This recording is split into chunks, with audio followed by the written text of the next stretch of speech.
Bom, outra coisa importante na teoria da escolha é a restrição orçamentária. Então, nem tudo que você pode, a lei da escassez, né? Nem tudo que você pode, você quer, você pode.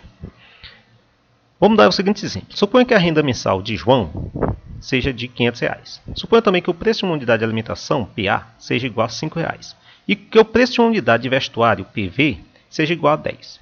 Vamos construir a linha de restrição. Quando eu falo restrição, é até onde o João pode gastar com esses itens. Até onde ele pode gastar. Então, olha. Vou colocar aqui. Então, a renda R é R$500.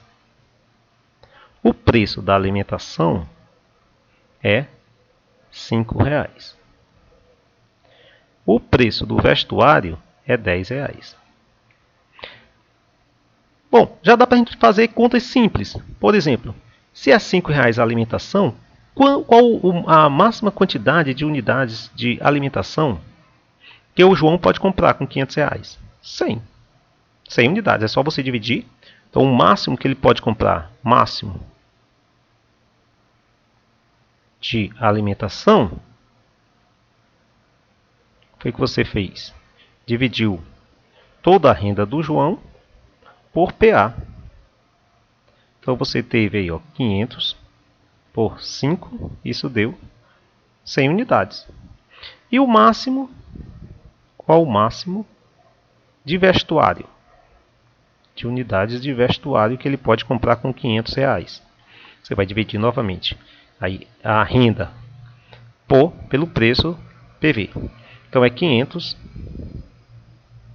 por 10. Isso aqui é igual a 50. Então ele pode comprar no máximo 50 unidades. Bom, e aí nesse meio de campo, ele pode, a cesta dele aí pode variar, né? Pode variar de forma linear, né? Ele vai diminuir a quantidade. Se ele diminuir de 100 a quantidade de alimentação, ele vai poder comprar, então, com o restante, comprar a unidade de vestuário e assim por diante. Então, eu posso representar, tá aí ó, a tabelinha, eu fiz todas as cestas, né, possíveis aqui, algumas cestas, né, possíveis de ele comprar. Então, aqui eu vou ter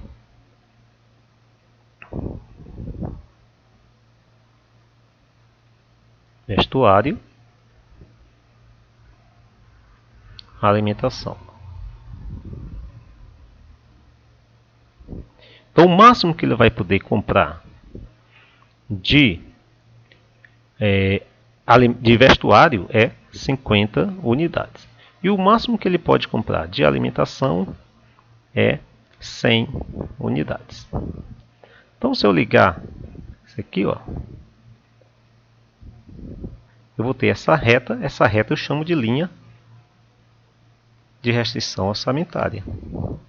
Linha de restrição orçamentária.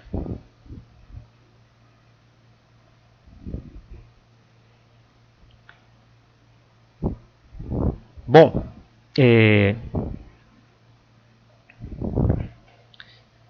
deixa eu me ver aqui. Tá.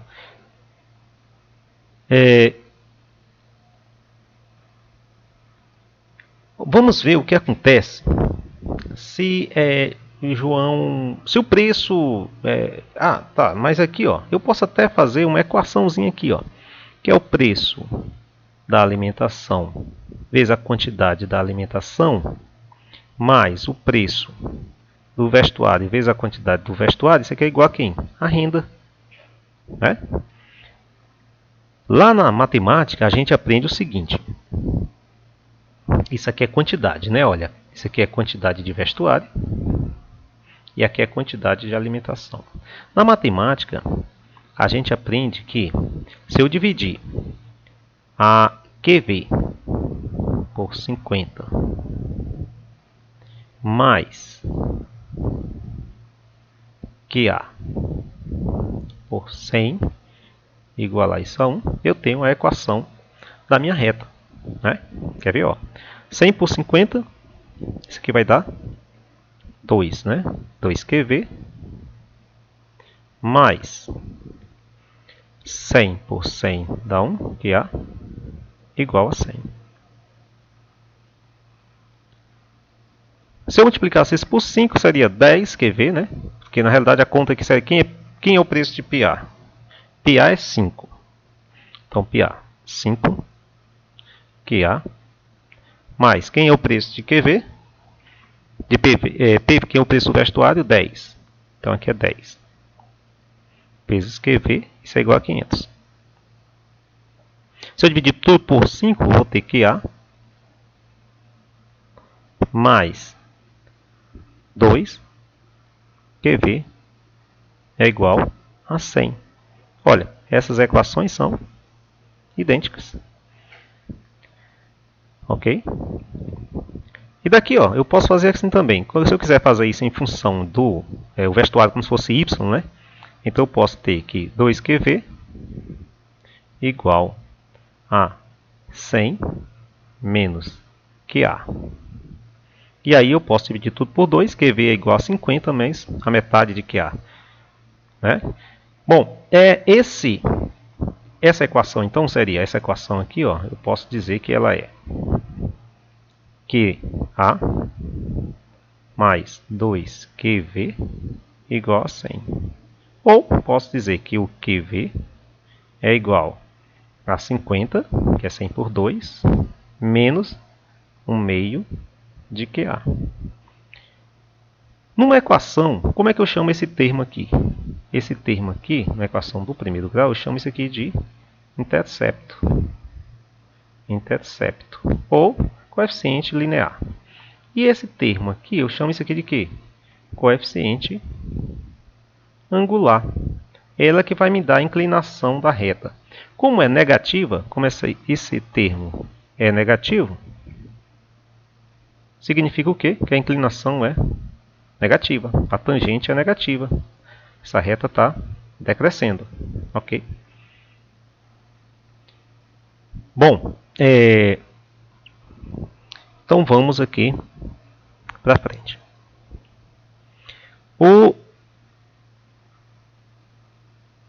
Vamos ver aqui o deslocamento. O que acontece? O que vai acontecer se o preço de alimentação diminui? Se o preço de alimentação diminui, claro que o João vai poder comprar mais itens de alimentação. Então o que acontece com essa reta? Olha, ela vai ser, continua o vestuário lá, o preço, né? Ela vai ser deslocada para a direita, mantendo um ponto fixo aqui em cima no vestuário. Então ele vai poder comprar então mais itens de alimentação, se ele quiser comprar só mais itens de alimentação. O que acontece se o preço da alimentação aumentar? Se o preço da alimentação aumentar, então aqui, ó, preço de A diminui. Vamos analisar agora se o preço de A aumentar. Então é claro, né, ele vai poder comprar menos itens de alimentação. Se o preço do vestuário aumentar, diminuir, vamos pegar PV diminui. PV diminui.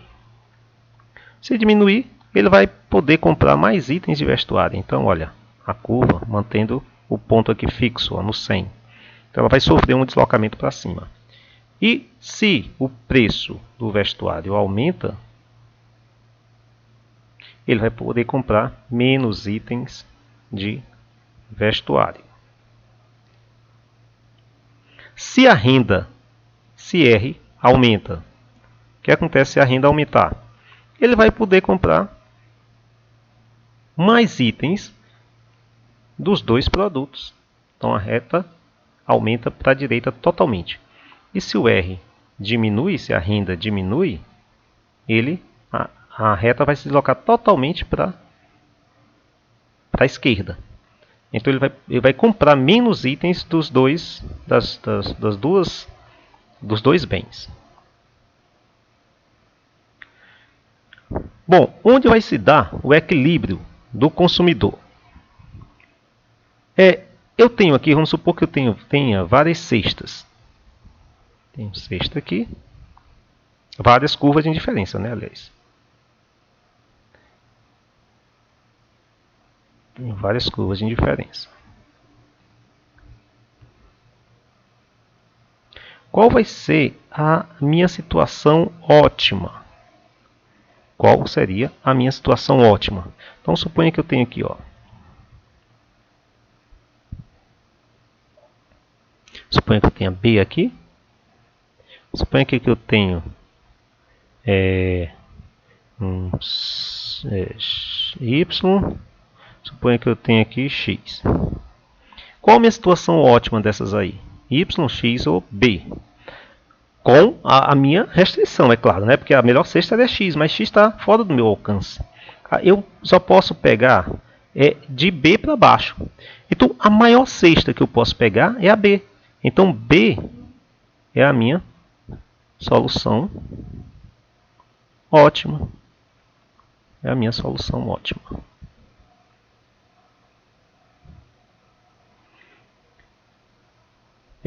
Como eu falei anteriormente, essa curva, quando eu tenho uma curva assim, ó, isso é uma curva que segue a preferência Cobb-Douglas. A equação que a gente já viu anteriormente, que é, vou colocar aqui novamente, utilidade de x1, x2 é igual a x1 elevado a c, x2 elevado a d. Só que eu tenho bens que são substitutos perfeitos. Vamos supor que eu tenha a curva, a minha restrição seja desse formato aqui, restrição.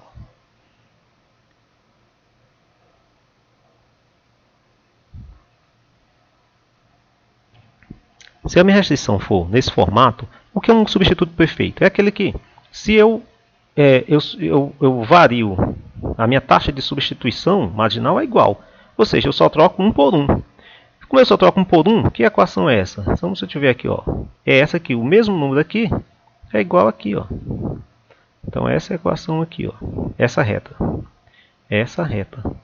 E ela é sempre assim, ó. 5 por 5, 4 por 4. Então, é Q aqui, vou chamar de Q V de vestuário e Q A de alimentação. Então ela é sempre constante. Isso aqui é sempre o mesmo valor. É sempre K e aqui é sempre K. E assim vai. Qual seria a minha condição nesse caso? Qual seria a minha solução ótima para um substituto perfeito? É aquele que é o máximo. Olha, quem vai ser o máximo aqui? O máximo aqui, ó, vai ser esse aqui, ó. Se eu traçar aqui uma reta paralela às demais. Onde é que tem o máximo meu? Aqui, ó. O máximo é esse. Então, esse aqui é a minha solução ótima para esse caso, né? Depende da inclinação da minha linha de restrição. Agora, tem outros bens que são complementares perfeitos. Diga um exemplo aí de bem complementar perfeito. Alguém lembra? Alguém sabe? Bom, então, olha. Complementar perfeito, por exemplo, você tem 2 pares, né? Aliás, um par de sapato. Você anda só com um. Se eu der mais um par de sapato, só um sapato para você, né? Você tem um par e eu dou um sapato. O que vai acontecer? Você vai ficar, para você, é indiferente? É melhor ter um par e mais um pé de sapato? Para você não. Se eu der mais outro pé, se tiver 3 pés esquerdo, né? 3 pé esquerdo de sapato e um par. Isso para você é o quê? Diferente. Então, olha, o que acontece? No caso aí, um exemplo é par de sapato. É o exemplo típico. Par de sapato. Então, você tem como? Olha aqui, ó. Suponha que você tem aqui. Aqui tem... Suponha que seja assim, 2, ou 1, né? 2 pares, 2 pares.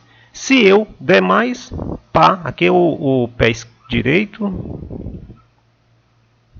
aqui o pé esquerdo. Suponha que eu dê mais pé esquerdo. Para você é indiferente, você não vai usar mesmo os mais. Se eu der mais pé direito, também é indiferente. Olha aqui ela subindo, ó. Também é indiferente, vai ficar vertical. Então esse é um tipo de curva do complementar perfeito assim. E onde é que é o ponto ótimo? É isso aqui, ó. esse pontinho aqui é o ótimo. Solução ótima. Ok?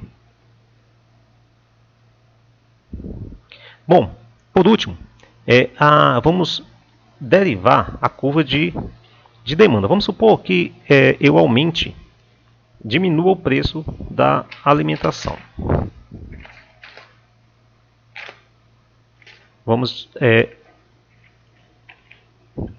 Vamos diminuir o preço da alimentação. Se a gente diminuir o preço da alimentação, a gente já sabe o que vai acontecer. Essa curva ela vai se deslocar para a direita, mas mantendo o ponto fixo. E eu vou ter para essa, veja que aqui é uma tangente. Aonde ela toca aqui a solução ótima é a tangente dessa curva. Ela tem que ser paralela, à linha de restrição. Tá? Eu vou procurar um ponto paralelo. Então eu vou lá procurar entre as linhas, entre as curvas de inferência, aquela que é paralela, aquela que é paralela à curva, todas as curvas são paralelas aqui uma à outra, né? Mas que a tangente no ponto seja essa nova linha de restrição. Então seria uma coisa assim, ó. Opa. Seria uma coisa assim, tá meio errado aqui.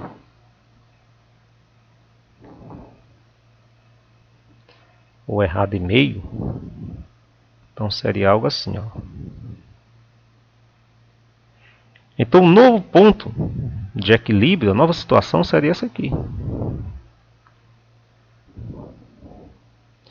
Então esse aqui seria, eu chamaria esse aqui então de, esse aqui é o ponto zero, o equilíbrio é 0 e aqui o equilíbrio é 1. Veja que aqui, ó, a quantidade de QA vai aumentar. A quantidade de QA aumenta e a quantidade de QV também aumenta. Porque eu sofri como eu aumentou tudo, né? Mas claro que nesse caso aqui, essa variação de QA de alimentação é maior.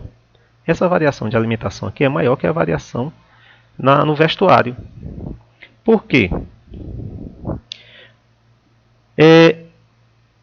Isso se dá por conta da taxa marginal de substituição. Como você agora tem mais dinheiro para alimentação, tem mais dinheiro para comprar alimentação, você vai tentar ir diminuindo a quantidade de... Se você continuar aqui, ó, aumentar novamente. Vou aumentar aqui, novo ponto aqui. Novo ponto de equilíbrio, aqui já passou demais, né? Eu queria novamente aqui aumentando.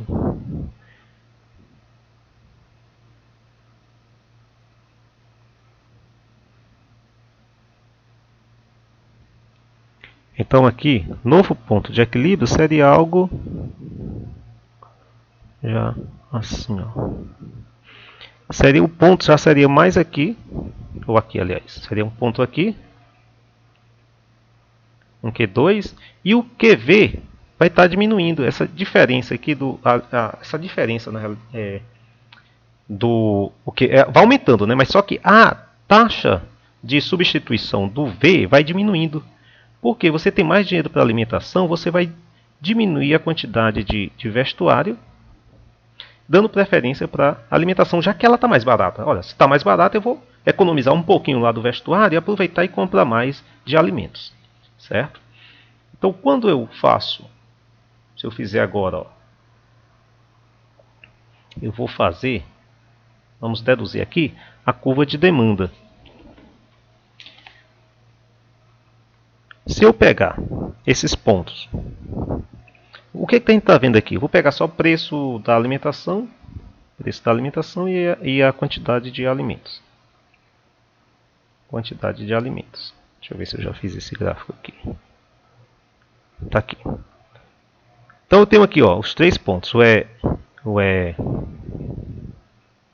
Então aqui eu tenho o E0, o E1 e o E2.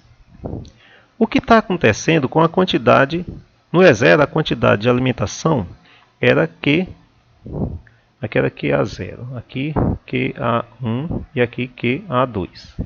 A quantidade, à medida que o preço da alimentação, o preço diminui, Então, à medida que o preço diminui, a quantidade de alimentos aumenta. Então, ó, a um preço PA, eu tinha uma quantidade QA. Se o preço diminui, eu venho agora, PA1, eu venho agora para um QA1 e assim por diante. QA2, PA2. Isso é o quê? Isso é a minha curva de demanda. Se eu ligar esses pontos aqui, ó, eu tenho minha curva D de demanda. Ok? Bom, e assim a gente finaliza essa aula. Até mais.